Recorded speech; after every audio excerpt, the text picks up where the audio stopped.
নমস্কাৰ বন্ধু-বান্ধৱীসকল সকলোকে স্বাগতম জনাইছোঁ আপোনালোকৰ মৰমৰ চেনেল এক্সাম আইডিয়া আসামলৈ। তো আজি আমি পলম নকৰি ভিডিঅ'টো আৰম্ভ কৰিম। তো ভিডিঅ'টোত আপোনালোকে দেখিবলৈ পাব য'ত আপোনালোকৰ আপকামিং যি মাৰ্চত APSC প্ৰিলিমছ পৰীক্ষা অনুষ্ঠিত হ'ব। তো সেই পৰীক্ষাটোৰ বাবে যিসমূহ হিষ্ট্ৰী বা জিঅ'গ্ৰাফি জিকে পৰ্চনটো GS পৰ্চনৰ যিখিনি কুৱেশ্যন আহিব ইম্পৰ্টেণ্ট, তো সেইখিনিৰ ওপৰত কেইটামান কুৱেশ্যন আজি আগবঢ়াইছোঁ আৰু এনেদৰে আমি আগবঢ়াই থাকিম। ঠিক তেনেকৈ এই কুৱেশ্যনসমূহ আপোনালোকৰ ADR এক্সামত 3rd গ্ৰেডৰ পৰীক্ষাৰ বাবে যথেষ্ট ইম্পৰ্টেণ্ট হ'ব। ঠিক তেনেকৈ হাইস্কুল টেট বা হাই ছেকেণ্ডেৰী টেট যি অসম চৰকাৰে টেট অনুষ্ঠিত কৰিব, এই টেটতো আপোনালোকৰ স্পেচিয়েল টেট আপোনালোকৰ বহু বেছি ইম্পৰ্টেণ্ট হ'ব। আৰু ঠিক তেনেকৈ আমাৰ অসমৰ যিসকল যুৱক যুৱতী SSC পৰীক্ষাত অৱতীৰ্ণ হ'ব খোজে তেওঁলোকৰ বাবেও যথেষ্ট গুৰুত্বপূৰ্ণ হ'ব, কিয়নো মই এই কুৱেশ্যন মই ইংলিছত দিলেও মই অসমীয়াতে আপোনালোকক সেইখিনি বুজাই দিম আৰু কথাখিনি মই কৈ দিম। যিহেতু মই ইয়াত লেংগুৱেজটো ইউজ কৰিছোঁ অসমীয়া লেংগুৱেজ কোৱাৰ ক্ষেত্ৰত, গতিকে ডিছপ্লেত যিটো ইংলিছত আপোনালোকক আহি আছে তো এইখিনিত প্ৰব্লেম হয়তো হ'ব নালাগে। তো যি কি নহওক আজি মই ধ্ৰুৱজ্যোতি কলিতাই আপোনালোকৰ সন্মুখত এই প্ৰথম কুৱেশ্যনটো আগবঢ়াইছোঁ। তো প্ৰথম কুৱেশ্যনটো দিয়া আছে Mahendra who preached Buddhism in Sri Lanka and head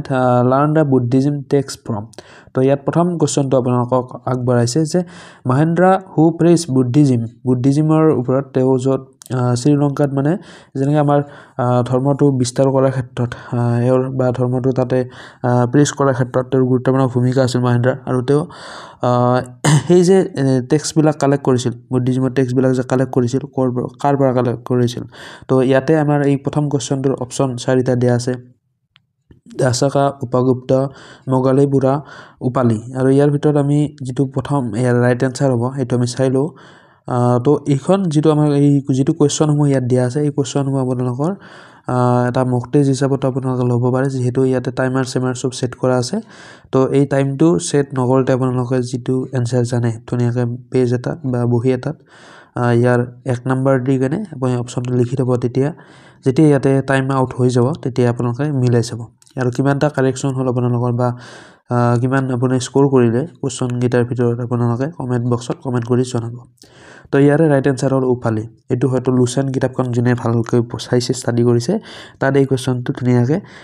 descriptive যিখন লুচেন আছে তাত আপোনালোকে য়েল' বুকখনত তাত আপোনালোকে এই কুৱেশ্যনটোৰ এনচাৰটো পাব যিসকলে থৰলি পঢ়িছে সেইখন কিতাপ। নেক্সট আমি এতিয়া চাম যিটো question the offering of wine is a characteristics features of. এইটো যিটো কুৱেশ্যন এইটো এটা ইম্পৰ্টেণ্ট কুৱেশ্যন হয়। এই কুৱেশ্যনটো মানে এই 4টা অপশ্যনৰ ভিতৰত কোনটো অপশ্যন ইয়াৰ ৰাইট হ'ব? অশ্বমেধা, ৰাজসূয়া, গভামায়ানা এণ্ড সৌৰাত্ৰামানি। তো ইয়াৰ ভিতৰত আমাৰ কোনটো হ'ব ইয়াৰে right answer? The offering of wine is a characteristics features of. তো এই কুৱেশ্যনটোৰ আমি ৰাইট এনচাৰটো ইয়াতে চাম।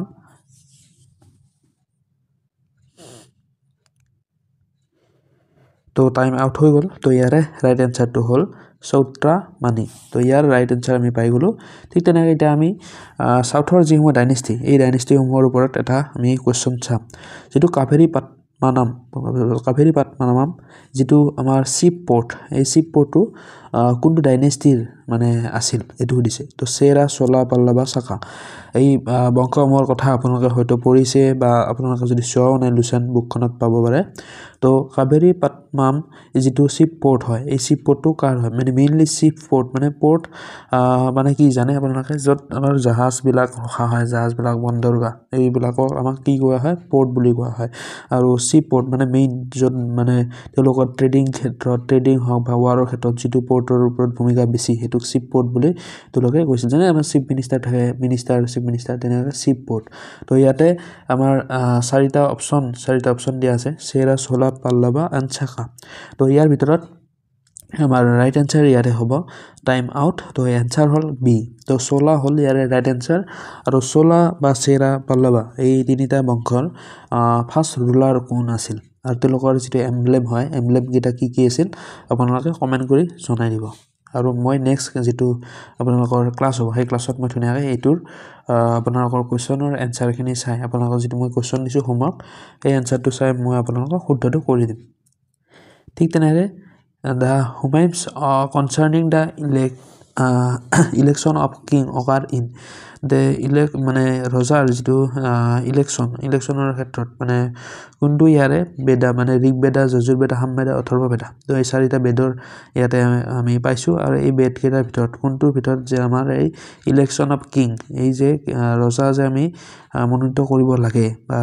ৰজা যে আমি ইলেকশ্যনৰ দ্বাৰা ভোটিং বা যি নহওক সেই সময়ত যিটো ইলেকশ্যন প্ৰচেছৰ দ্বাৰা তেওঁলোকক লৈ আহিব লাগে ৰজা এজনক জয় কৰি আনিব লাগে এইটো কোন বেদাৰ সময়ৰ পৰা এইটো দিয়া আছে বা কোনখন বেদাৰ পৰা লোৱা হৈছিল এই বস্তুটো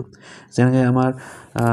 থাকে কিছুমান বস্তু আমি যেনেকৈ ধৰক আমি এটা মেথছৰে ফৰ্মুলা এটা কথা কওঁ যে এই ফৰ্মুলাটো square plus 2ac plus b square এই ফৰ্মুলাটো আমি কোন ক্লাছত কোনখন কিতাপত পাইছিলোঁ মানে গণিতৰ কোনটো ক্লাছত আমি পাইছিলোঁ ঠিক তেনেকৈ আমি ইলেকশ্যন অফ কিং এই টাৰ্মটো আমি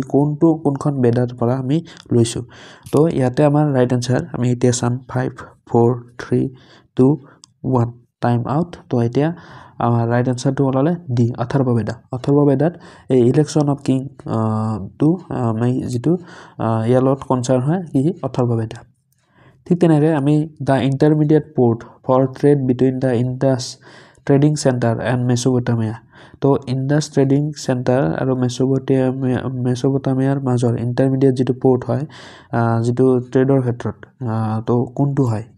এইকেইটা গোটেইকেইটা চাৰিটা পোৰ্ট হয় এই চাৰিটা পোৰ্টৰ ভিতৰত কোনটো ইণ্টাৰমিডিয়েট পোৰ্ট হয় ইণ্ডাছ ট্ৰেডিং চেণ্টাৰ আৰু মেচ'পটামিয়াৰ মাজত ইণ্ডাছ ভেলী চিভিলাইজেশ্যন আৰু মেচ'পটামিয়া এই চিভিলাইজেশ্যন ইম্পৰ্টেণ্ট তো ইয়াৰ ভিতৰত কোনটো ইণ্টাৰমিডিয়েট হয় তো এই দুখন ঠাইৰ মাজত আছে তো এইটো দিছে তো এইটো আমাৰ চি অপশ্যনটো ৰাইট হ'ব দিলমুন আপোনালোকে হয়তো ইমান টান কুৱেশ্যন হয়তো দেখিব পৰা নাই কিছুমান বুকত তো এইবিলাক বহুত মই বাছি কিনে লৈ আহিছোঁ যিবিলাক আপকামিং পৰীক্ষাসমূহত যথেষ্ট ইম্পৰ্টেণ্ট হ'ব চাব এই পৰীক্ষাসমূহৰ চিলেবাছসমূহত আপোনালোকে দেখিবলৈ পায় যে গ্ৰেড 3 পৰীক্ষাত ধৰক 50টা জিএছ কুৱেশ্যন আহিল তাৰ ভিতৰত আপোনালোকৰ 30টামান আপোনালোকক পূৰা পাৰা কুৱেশ্যন দিব চবে পাৰাকৈ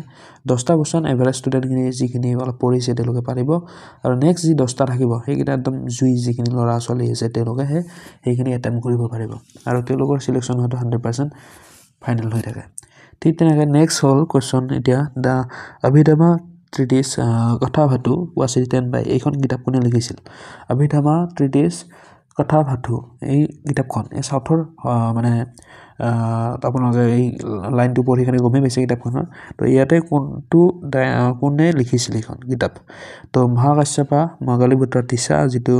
আমাৰ বুদ্ধিষ্ট কাউন্সিল যিখন আছিল চাৰিটা কাউন্সিল তাৰে ভিতৰত ইয়াৰ কোনজন ৰজা ইম্পৰ্টেণ্ট হয় আপোনালোকে কোনটো ইয়াৰে মানে কোনজন ৰাইটাৰ ইয়াৰ ইম্পৰ্টেণ্ট হয় বুদ্ধিষ্ট কাউন্সিলৰ লগত জড়িত আছিল এইকেইটাৰ ভিতৰত এইটো আমাৰ কুৱেশ্যন আছিল আজি হোমৱৰ্কৰ এইটো আপোনালোকে কমেণ্ট বক্সত জনাব তো ইয়াৰে এই চাৰিটা অপশ্যনৰ ভিতৰত কোনটো ইয়াৰ ৰাইট এনচাৰ আমি চাওঁ এই কিতাপখন কোনে লিখিছিল মহাকাশ্যপাই লিখিছিল নে মাহিনে লিখিছিল নে মিলিন্দাই লিখিছিল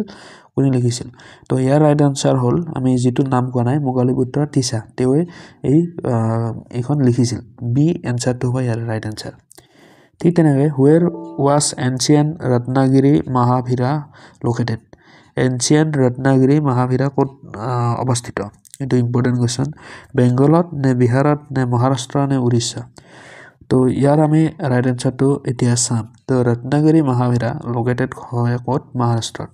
কুৱেশ্যনবিলাক আপোনালোকৰ হয়তো আজি দেখি এনেকুৱা লাগিব যে এইবিলাক কুৱেশ্যন ক'ৰ পৰা আহিল এনেকুৱা কুৱেশ্যন আহিব নেকি কিন্তু যিকেইটা মই ক'লোঁ সেই 10টা কুৱেশ্যন যি কুৱেশ্যন অকল অনলি যিখিনি এক্সপাৰ্ট এছপাৰেণ্ট আছে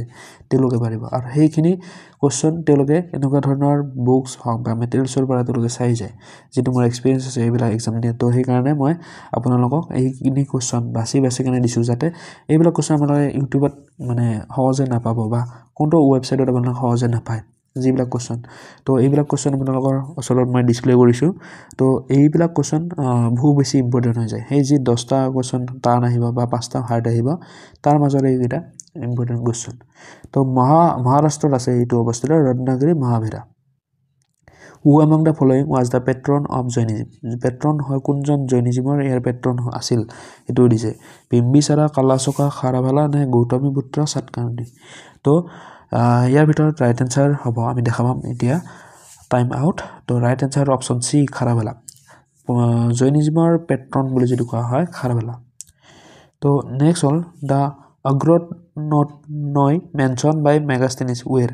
মেগাষ্টেনিছে অগ্ৰনয় বুলি কোনটো বস্তুক মানে কি ইয়াৰে কোনটো অপচনক মানে তো মানে বুজাইছিল অগ্ৰণত নয় বুলি কোনটো বুজাইছিল ইনচাৰ্জ অফ টাউন কোনজন অফিচিয়েল মেম্বাৰক বুজাইছিল অগ্ৰণত নয় বুলি ইনচাৰ্জ অফ টাউন নে ৰুৰেল অফিচিয়েল মানে গাঁৱৰ অঞ্চলত যিসকল অফিচিয়েলছ আছিল মানে কৰ্মকৰ্তা আছিল তেওঁলোকক নে প্ৰিষ্টসকলক নে চকলিয়াৰসকলক তো ইয়াৰ ৰাইট আনসাৰ আমি এতিয়া চাম মেগাস্টেনিছৰ ওপৰত যদি কোৱেশ্চন আহিব পাৰে এনেকুৱা ধৰণৰ ইণ্ডিকা কিতাপখনৰ কথাটো জানে ঠিক তেনেকৈ এইখিনি বস্তু ইম্পৰ্টেণ্ট তো ইনচাৰ্জ অফ টাউনৰ যিসকল ইনচাৰ্জ আছিল সেই কিতাপখনত লিখি থৈ গৈছে যে ইনচাৰ্জ অফ টাউন মানে টাউনৰ যিসকল ইনচাৰ্জ আছিল তেওঁলোকক অগ্ৰণত নয় বুলি মেনশ্যন কৰিছিল এইটো এটা টাৰ্ম হয় the official Prathama Kulika in Gupta administration stands for Prathama Kulika বুলি যিটো অফিচিয়েলছ কাক কোৱা হয় গুপ্তা এডমিনিষ্ট্ৰেশ্যনৰ সময়ত গুপ্ত বংশৰ যিটো এডমিনিষ্ট্ৰেশ্যন আছিল তেওঁলোকৰ সময়ত এই এটা অফিচিয়েলৰ নাম দিয়া আছিল যে প্ৰথমা কুলিকা যেনেকৈ আমাৰ এচিএছ অফিচাৰ হ'লে মেজিষ্ট্ৰেট বা এডিচি বা আমাৰ যদি এপিএছ হয় তেওঁ এডিচনেল এছপি বা ডিএছপি তেনেকুৱা হয় ঠিক তেনেকৈ প্ৰথমা কুলিকা বুলি কোনটো অফিচিয়েলক কোৱা হৈছিল তো ইয়াতে এইটো কোৱা আছে তো হেড অফ দ্য ফেমিলি কোৱা হয় চিফ আৰ্কিটেক্ট কোৱা হয় নে চিফ মেজিষ্ট্ৰেটক কোৱা হয় নে চিফ অফ দ্য ট্ৰেডাৰ্ছক কোৱা হয় তো ইয়াৰ ৰাইট এনচাৰ আমি চাম 5 4 3 2 1